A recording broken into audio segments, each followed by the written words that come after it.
I have two antennas, a linear antenna and a circular polarized Pagoda antenna. Let's see this fight.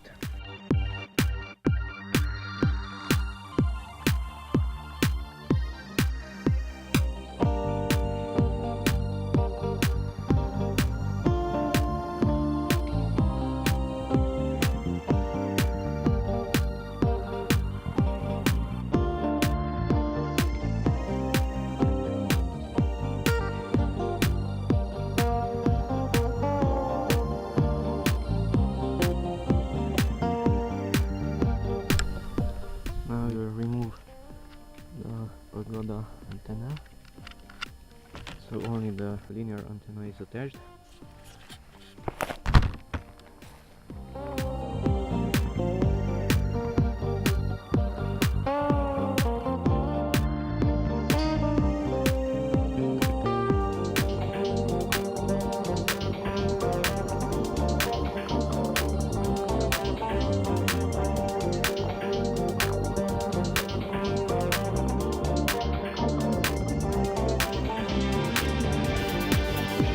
Now I will remove this antenna also, so I'm recording without any antennas on the goggles.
So the conclusion is, on a short distance, 0 antennas, this solution is also acceptable. On longer distances you need antennas, and for obstacles, trees, you definitely need antennas.